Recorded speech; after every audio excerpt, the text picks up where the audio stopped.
Hello student, welcome to my YouTube channel basic class. और आज हम इसमें पढ़ने वाले हैं साइंस, क्लास 9th का साइंस है, जिसमें चैप्टर नंबर 10 हम पढ़ेंगे, जिसका नाम है सूचना एवं संचार संप्रेषण प्रौद्योगिकी प्रगति की नई दिशा, आईसीटी के बारे में, जिसका फुल फॉर्म होता है इंफॉर्मेशन कम्युनिकेशन टेक्नोलॉजी। तो इसमें आज हम इस चैप्टर का पूरा स्वाध्याय करने वाले हैं, तो वीडियो को लास्ट तक जरूर देखिएगा।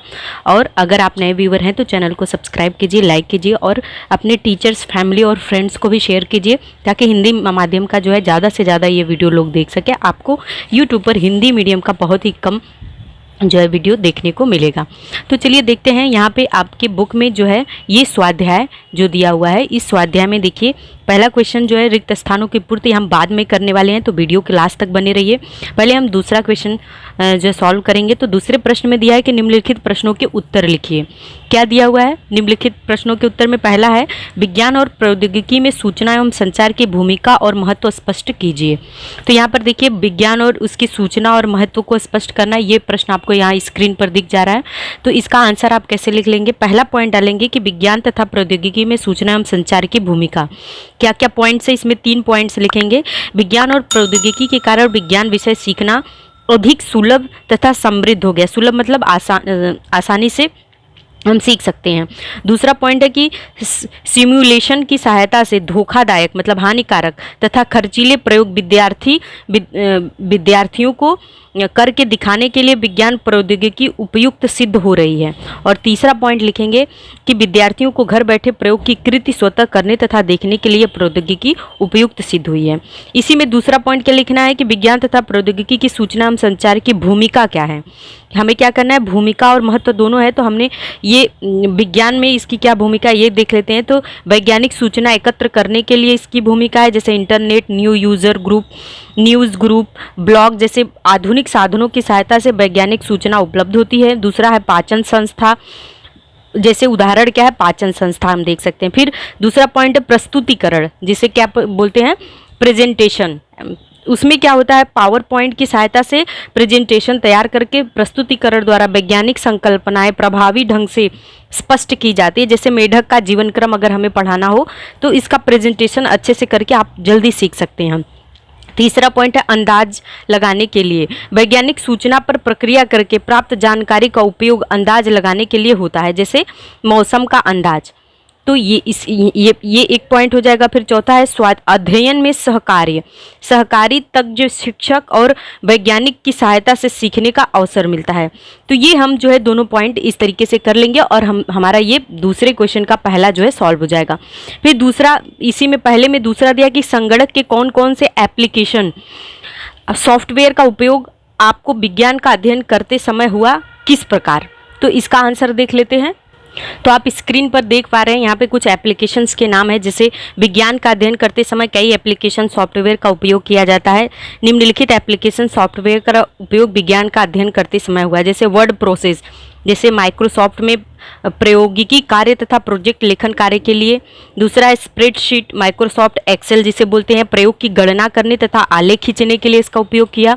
प्रेजेंटेशन, माइक्रोसॉफ्ट पावर पॉइंट है जो आकर्षक मनोरंजक प्रस्तुतिकरण तैयार करने के लिए किया जाता है। और चौथा पॉइंट ब्राउजर्स की सहायता से वेबसाइट पर सूचना ढूंढने के लिए, विज्ञान विषय के घटक से संबंधित सूचना एकत्रित करने के लिए उपयुक्त होता है। तो ये चारों पॉइंट लिखकर आप इसका आंसर अच्छे से कर सकते हैं। इसके बाद अगला क्या दिया हुआ है कि संगणक का कार्य किस प्रकार चलता है। यहाँ पे देखिए ई वाला करके है, दूसरे प्रश्न में ही है ये, संगणक का कार्य किस प्रकार चलता है। तो इसका आंसर आपके बुक में ही है, मैं आपको दिखाती हूँ। यहाँ देखिए आपको आपके बुक में पेज नंबर 109 पर आप देख पाएंगे इसी चैप्टर में। यहाँ पर बताइए तो में संगणक का कार्य कैसे चलता है। यहाँ पर आप स्क्रीन पर देख रहे हैं, यहाँ पे संगणक इनपुट यूनिट होती है। आप ये इनपुट यूनिट होती है, ये संगणक के सभी प्रकार की सूचनाएं इस इनपुट द्वारा दी जाती है और सामान्यतः इसके कीबोर्ड का उपयोग किया जाता है। उसके बाद प्रोसेसर होता है, प्रोसेसिंग यूनिट होती है, इसमें 3 मेमोरी यूनिट होता है, कंट्रोल यूनिट होता है और ALU होता है। उसके बाद लास्ट में आउटपुट हमें निकलता है, तैयार हुआ उत्पाद बाद में आउटपुट यूनिट को जाता है और सामान्यतः आउटपुट यूनिट के लिए स्क्रीन और प्रिंटर का उपयोग किया जाता है।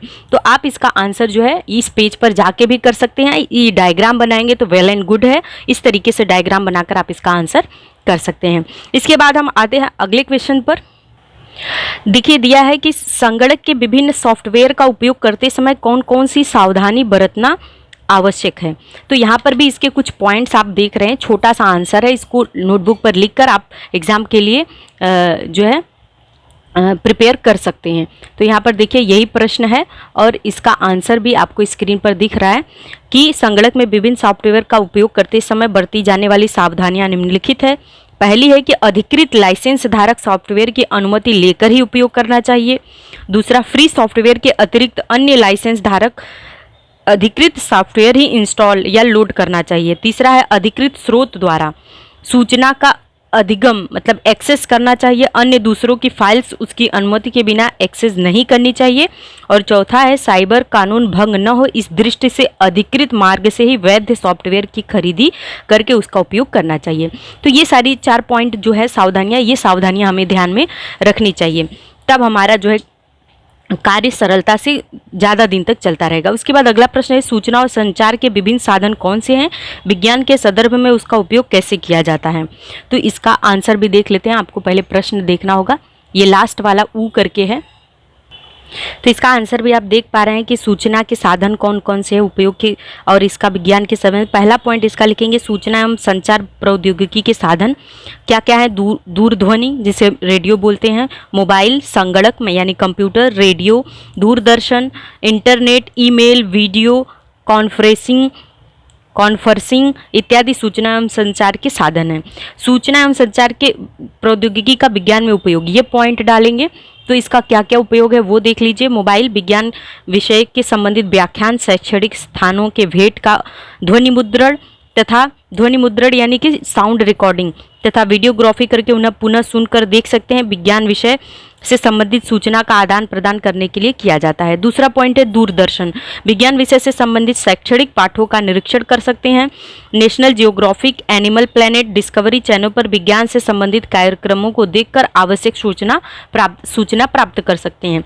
तीसरा पॉइंट लिखेंगे, संगणक, विज्ञान से संबंधित सूचना संचित करके रखना, प्रस्तुतिकरण, आलेख निर्मित के लिए संगणक साधनों का उपयोग किया जाता है। चौथा पॉइंट है इंटरनेट। इंटरनेट में क्या है, संगणक तथा इंटरनेट के द्वारा विज्ञान से संबंधित सूचना प्राप्त करना, विविध वेबसाइट को भेंट देना तथा आवश्यक सूचना तथा चित्र कॉपी करना, वैज्ञानिक प्रयोग तथा कृतियों का निरीक्षण करना। तो इस तरीके से आप स्क्रीनशॉट लेकर इसको अपने नोटबुक पर लिखकर आप क्या कर सकते हैं, आप जो है एग्जाम का प्रिपरेशन कर सकते हैं, आप अच्छे मार्क्स प्राप्त कर सकते हैं। तो ये हो गया हमारा आंसर। आगे बढ़ते हैं। आपको दिख रहा है कि तीसरा प्रश्न है, गति के नियम के प्रकरण के पृष्ठ क्रमांक 4 पर दी गई सारणी की जानकारी के आधार पर अमर, अकबर और एंथनी की गति की दूरी समय आलेख स्प्रेडशीट का उपयोग करके खींचिए, उसे खींचते समय कौन सी सावधानी बरतनी है। देखिए ये पहला चैप्टर जो आपका है उसमें चौथे पेज पर आप जाएंगे तो उसमें अमर, अकबर, एंथनी का जो है एक प्रश्न दिया हुआ है, तो उसका हमें अगर स्प्रेडशीट खींचना हो तो हम कैसे करेंगे। तो यहाँ पर ये देख लीजिए, यहाँ पर हिंट दिया है समय और अंतर। हम पहले आलेख खींचेंगे तो सारणी में घड़ी में समय दिया गया, उसके स्थान पर घंटे, जैसे 0, 0.5, 1, 1.5, 2, 2.5, 3 की तरह कालावधि लेनी चाहिए। ये आपको पूरा स्क्रीन पर दिखे। उसके बाद दूसरा पॉइंट, वर्कशीट में सूचना भरने के बाद आलेख बनाने की सभी विषय वस्तु शीर्षक के साथ चुनेंगे। और जो है चौथा पॉइंट क्या करेंगे, हम इंसर्ट टैब पर क्लिक करके इंसर्ट चार्ट पर क्लिक करेंगे और चार्ट का प्रकार लाइन तथा लाइन विथ मार्कर नमूना चुनेंगे। तो इस तरीके से इसका आंसर हम कर लेंगे। फिर अगला प्रश्न दिया हुआ है कि संगणक के विभिन्न पीढ़ियों का अंतर स्पष्ट करो और उसके लिए विज्ञान का क्या योगदान है वो भी लिखना है। तो यहाँ पे आपको स्क्रीन पर ये चार्ट दिख रहा है, ये चार्ट आपका राइट आंसर होगा, जिसमें संगणक की पीढ़ियाँ हैं। जैसे जानकारी है, कालखंड है, पहली पीढ़ी, दूसरी, तीसरी, चौथी और पांचवी पीढ़ी, पांचों पीढ़ियों के बारे में दिया है। समय क्या है, कालखंड, मुख्य घटक, इनपुट डिवाइस जो जानकारी है, ठंडा रखने के लिए एसी की आवश्यकता और भाषा। ये 5 पॉइंट्स हो गए। पहली पीढ़ी सन 1946 से 1959, 1959, दूसरी पीढ़ी 1959 से 1963, तीसरी पीढ़ी 1964 से 1971, चौथी पीढ़ी 1971 से 1990 और पांचवी पीढ़ी 1990 से आज तक जो चल रहा है वो अब तक। उसके बाद पहली पीढ़ी में क्या निर्वात नलिकाएं थी, वैक्यूम ट्यूब था, इनपुट डिवाइस में पंच कार्ड था और ठंडा रखने के लिए एसी था और भाषा मशीन लैंग्वेज जैसा था। दूसरी पीढ़ी में मुख्य घटक ट्रांजिस्टर था, इनपुट डिवाइस में पंच कार्ड इसमें भी था, ठंडा रखने के लिए इसमें भी एसी है और भाषा में इसमें मशीन का assembly language COBOL COBOL use किया जाता है। फिर तीसरी पीढ़ी में जो है मुख्य घटक में इंटीग्रेटेड सर्किट्स यानी IC का यूज़ हुआ, इनपुट डिवाइस में कीबोर्ड आया, ठंडा रखने के लिए इसमें भी AC का यूज़ हुआ और इसमें जो लैंग्वेज होते हैं भाषा हाई लेवल प्रोग्रामिंग लैंग्वेज और ऑपरेटिंग सिस्टम इसका यूज़ हुआ। फिर चौथी पीढ़ी में मुख्य घटक micro processor, keyboard mouse, input device हुआ। फिर ठंडा रखने के लिए इसमें एसी की आवश्यकता नहीं हुई और भाषा में ग्राफिकल यूजर्स इंटरफेस UGI का उपयोग हुआ। उसके बाद लास्ट और पांचवी पीढ़ी जो हुई, इस पांचवी पीढ़ी में हम देख पा रहे हैं कि यहाँ पे पैरालेल प्रोसेसिंग नेटवर्किंग हुआ, कीबोर्ड माउस स्कैनर ये सभी इनपुट डिवाइस में यूज़ हुए, इसमें भी एसी की आवश्यकता नहीं हुई और भाषा GUI यानी कि ग्राफिकल यूज़र इंटरफेस, मतलब हम जो आजकल यूज़ करते हैं लैपटॉप वगैरह इसमें एसी नहीं लगाते हैं और ये जो भाषा है वो ग्राफिकल यूज़र इंटरफेस है। जैसे जैसे कालखंड यानी समय आगे बढ़ रहा है वैसे वैसे संगणक का आकार, मूल्य, देखभाल खर्च कम हो रहा है, संगणक के काम करने का वेग, उसकी भंडारक क्षमता में वृद्धि हो रही है। तो इस तरीके से ये पूरा आप इसका आंसर करने के लिए ये चार्ट बना लेंगे और इसका प्रिपरेशन कर लेंगे। ये इंपॉर्टेंट क्वेश्चन है, इसमें से छोटे छोटे क्वेश्चन भी बनाकर पूछे जा सकते हैं। उसके बाद दिया है अगला प्रश्न कि आपके आसपास की जानकारी वो अन्य लोगों को देने के लिए आप कौन कौन सी सूचना व संचार साधनों का उपयोग करते हैं। जैसे हमारे पास कोई सूचना है, हमें किसी और को वो देना है तो हम वो कैसे देंगे। तो हम आजकल टेक्नोलॉजी के ज़माने में अगर इसका आंसर करने लगें तो इसका आंसर क्या आएगा, देखिए स्वतः के पास की जानकारी अन्य लोगों को देने के लिए सबसे संप्रेषण साधनों की सहायता लेंगे, संगणक तथा नेटवर्किंग साधनों की सहायता से ब्लॉग, फोरम, चैटिंग, ईमेल प्रस्तुतिकरण के माध्यम से। दूसरा पॉइंट है दूरध्वनि तथा मोबाइल के साधनों की सहायता से संभाषणात्मक तथा विषय वस्तु वीडियो के रूप में सूचना का लेन देन करेंगे और दूरदर्शन साधनों के माध्यम से चर्चा, वाद विवाद में सहभागी होकर अन्य से सूचना का लेन देन कर सकते हैं। तो ये जो है हमारे पांचवें प्रश्न का उत्तर हो जाएगा। छठवें प्रश्न पर आते हैं। यहाँ पर देखिए 6 नंबर में क्या दिया हुआ है कि सूचना एवं संचार प्रौद्योगिकी का उपयोग करके पाठ्यक्रम के कम से कम 3 घटकों पावर पॉइंट प्रेजेंटेशन तैयार कीजिए। यह करते समय कौन से चरण का उपयोग किया जाता है, उसके अनुसार प्रवाह तालिका बनाइए। तो ये देखिए आपके बुक में है जो पावर पॉइंट, वो आप पेज ओपन कर सकते हैं और यहाँ पर ये हिंट थोड़ा सा आपको दिया है। जैसे पहला पॉइंट है कि घटक चुनकर उसके लिए लिखित स्लाइड कागज़ पर तैयार करेंगे। जैसे यहाँ पे दिया है आपको पावर पॉइंट अगर बनाना है तो यहाँ पर देखिए PPT बनाने के लिए ये वाला पेज है, क्लिक टू ऐड टाइटल और क्लिक टू ऐड सब टाइटल, ये पेज करेंगे। उसके बाद स्लाइड पर कागज़ तैयार करेंगे, फिर आवश्यक चित्र इंटरनेट से डाउनलोड करके आकृतियाँ टेबल व फोल्डर्स में सेव करके रखो और उसको उचित क्रम में डालेंगे। फिर होम टैब न्यू स्लाइड विकल्प पर क्लिक करेंगे और आवश्यकता अनुसार उचित स्पेस होल्डर्स की स्लाइड चुनो। यहाँ पे जो चुनो लिखा है वहाँ पे लिखेंगे चुनेंगे। उसके बाद चौथा पॉइंट है उचित विषय वस्तु तथा चित्रों की पर्याप्त संख्या डालकर स्लाइड की फॉर्मेटिंग करेंगे और लास्ट पॉइंट डालेंगे कि स्लाइड्स को ट्रांजिशन तथा एनिमेशन प्रभाव से इफेक्ट डालेंगे। तो ये स्क्रीनशॉट लेकर इसको इस तरीके से इसका आंसर कर लेंगे। तो ये हमारा क्वेश्चन का आंसर जो है कंप्लीट हो जाएगा। उसके बाद अगला दिया है, लास्ट क्वेश्चन दिया है 7वां कि संगणक का उपयोग करते समय आपको कौन कौन सी तकनीकी परेशानी आई, उसे हल करने के लिए आपने क्या किया। तो देखिए यहाँ पर ये क्वेश्चन का आंसर आपको दिख रहा है कि आपको क्या क्या तकनीकी अड़चन आई, वही परेशानी। तो क्या क्या है, तो संगणक का उपयोग करते समय निम्न प्रकार से तकनीकी परेशानी या अड़चन आई। पहला है अचानक विद्युत की आपूर्ति खंडित होने से प्रविष्ट की गई सूचना नष्ट हो गई। मतलब आपने जो भी पावर पॉइंट या वर्ड पैड पे जो भी कुछ बनाया, अचानक लैपटॉप बंद हो गया या कंप्यूटर बंद हो गया तो आपका जो बना हुआ था वो सेव नहीं हो पाया, वो प्रविष्टि नष्ट हो गई। उपाय, संगणक में सूचना के प्रविष्टि करते समय कार्यरत फाइल को बार बार सेव किया। आप क्या करेंगे, उसको बार बार सेव करते रहेंगे। और यूपीएस साधन जोड़ने के कारण विद्युत की आपूर्ति खंडित होने पर भी कुछ समय तक सूचना सेव करना संभव हो गया। यूपीएस होता है एक मिनी बैटरी टाइप का होता है जो कुछ समय तक लाइट जाने के बाद भी सपोर्ट देता रहता है, तो उससे हम फटाफट सेव करके तब बंद कर देंगे। और दूसरा पॉइंट, नेक्स्ट पॉइंट लिखेंगे, फ़ोटो अपलोड करते समय नेटवर्क समस्या के कारण फ़ोटो अपलोड नहीं हो रहा था, तो इसका उपाय फ़ोटो का आकार तथा फॉर्मेट बदलकर फ़ोटो अपलोड करेंगे। तो ये तकनीकी, ये जो है सावधानी बरतेंगे तो हमारा जो है जो अड़चन होगी वो सॉल्व हो जाएगा। तो इस तरीके से ये पूरे क्वेश्चंस हो गए। अब हमारा जो पहला प्रश्न दिया हुआ है, पहले प्रश्न में क्या है, रिक्त स्थानों की हमें पूर्ति करना है। तो संगणक में पहला क्या दिया है कि संगणक पर कार्य करते समय मेमोरी की सूचना हम पढ़ सकते हैं डैश, तथा मेमोरी में हम अन्य प्रक्रिया कर सकते हैं। तो ये जो डैश दिया हुआ है यहाँ पर क्या डालेंगे, इंटरनल प्राथमिक, क्या डालेंगे, प्राथमिक मेमोरी हम अन्य प्रक्रिया कर सकते हैं।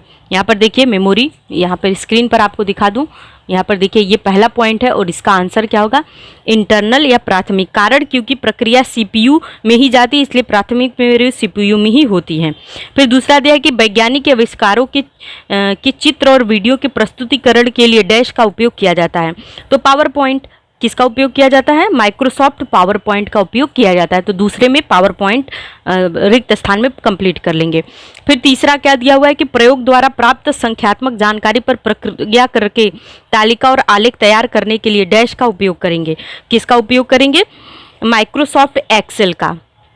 क्यों माइक्रोसॉफ्ट एक्सेल का, क्योंकि विविध प्रकार के आलेख इसमें आसानी से सुविधाजनक तरीके से हो जाते हैं।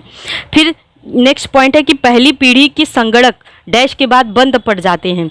तो पहली पीढ़ी के संगणक के बाद ऊष्मा निर्मित, यहाँ पर क्या देंगे, ऊष्मा की निर्मित नहीं के कारण बंद हो जाते हैं, मतलब बहुत हीट हो जाता है पहली पीढ़ी का जो होता था और वो बंद पड़ जाता था। या उसके बाद लास्ट पॉइंट है, संगणक को डैश नहीं की गई उसका कार्य नहीं चलेगा। तो अगर इसका आंसर डालें तो विद्युत आपूर्ति नहीं की गई, तो इसमें क्या डालेंगे, विद्युत आपूर्ति नहीं की गई तो संगणक बंद हो जाएगा। क्यों, क्योंकि इलेक्ट्रिक सप्लाई अगर नहीं होगी समय समय पर तो अब कंप्यूटर जो है अचानक से बंद हो जाएगा। तो इस तरीके से ये सारे जो है आपने क्वेश्चंस देख लिए, कर लिए, आपने पूरा वीडियो देखा, इसके लिए बहुत बहुत धन्यवाद। आपका दिन शुभ हो।